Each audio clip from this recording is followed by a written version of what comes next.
امام مالک نے بیان کیا ان سے اسحاق بن عبداللہ بن ابی طلحہ نے، انہوں نے انس بن مالک رضی اللہ عنہ سے سنا، انہوں نے بیان کیا کہ ابو طلحہ رضی اللہ عنہ نے اپنی بیوی حضرت ام سلیم رضی اللہ عنہا سے کہا کہ میں نے رسول اللہ صلی اللہ علیہ وسلم کی آواز میں ضعف و نقاہت کو محسوس کیا ہے، اور معلوم ہوتا ہے کہ آپ فاقے سے ہیں، کیا تمہارے پاس کوئی چیز ہے؟ چنانچہ انہوں نے جو کی چند روٹیاں نکالی، پھر اپنا دوپٹہ نکالا اور اس کے ایک حصے میں روٹیوں کو لپیٹ کر میرے یعنی انس رضی اللہ عنہ کے کپڑے کے نیچے چھپا دیا، اور ایک حصہ مجھے چادر کی طرح اوڑھا دیا، پھر مجھے رسول اللہ صلی اللہ علیہ وسلم کی خدمت میں بھیجا۔ بیان کیا کہ میں جب حضور اکرم صلی اللہ علیہ وسلم کی خدمت میں حاضر ہوا تو آپ کو مسجد میں پایا اور آپ کے ساتھ صحابہ تھے۔ میں ان سب حضرات کے سامنے جا کر کھڑا ہو گیا۔ حضرت صلی اللہ علیہ وسلم نے دریافت فرمایا، اے انس رضی اللہ عنہ، تمہیں ابو طلحہ رضی اللہ عنہ نے بھیجا ہوگا؟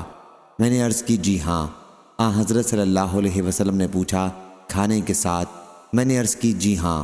اس کے بعد حضرت صلی اللہ علیہ وسلم نے اپنے سب ساتھیوں سے فرمایا کہ کھڑے ہو جاؤ۔ چنانچہ آپ روانہ ہوئے، میں سب کے آگے آگے چلتا رہا۔ جب میں ابو طلحہ رضی اللہ عنہ کے پاس واپس پہنچا تو انہوں نے کہا ام سلیم رضی اللہ عنہا، حضور اکرم صلی اللہ علیہ وسلم صحابہ کو ساتھ لے کر تشریف لائے ہیں، حالانکہ ہمارے پاس کھانے کا اتنا سامان نہیں جو سب کو کافی ہو سکے۔ ام سلیم رضی اللہ عنہا اس پر بولی کہ اللہ اور اس کا رسول خوب جانتے ہیں۔ بیان کیا کہ پھر ابو طلحہ رضی اللہ عنہ استقبال کے لیے نکلے اور حضرت صلی اللہ علیہ وسلم سے ملاقات کی۔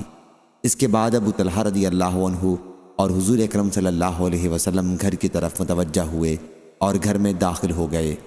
حضرت صلی اللہ علیہ وسلم نے فرمایا، ام سلیم، جو کچھ تمہارے پاس ہے وہ یہاں لاؤ۔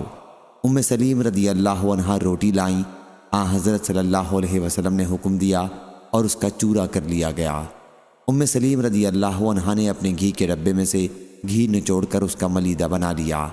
پھر حضور اکرم صلی اللہ علیہ وسلم نے دعا کی جو کچھ اللہ تعالیٰ نے آپ سے دعا کرانی چاہی۔ اس کے بعد فرمایا، اب 10 آدمی کو کھانے کے لیے بلا لو۔ چنانچہ 10 صحابہ کو بلایا، سب نے کھایا اور شکم سیر ہو کر باہر چلے گئے۔ پھر آپ نے فرمایا کہ 10 کو اور بلا لو۔ انہیں بلایا گیا اور سب نے شکم سیر ہو کر کھایا اور باہر چلے گئے۔ پھر آپ نے فرمایا کہ 10 صحابہ کو اور بلا لو۔ پھر 10 صحابہ کو بلایا گیا اور ان لوگوں نے بھی خوب پیٹ بھر کر کھایا اور باہر تشریف لے گئے۔ اس کے بعد پھر اور 10 صحابہ کو بلایا گیا۔ اس طرح تمام صحابہ نے پیٹ بھر کر کھایا۔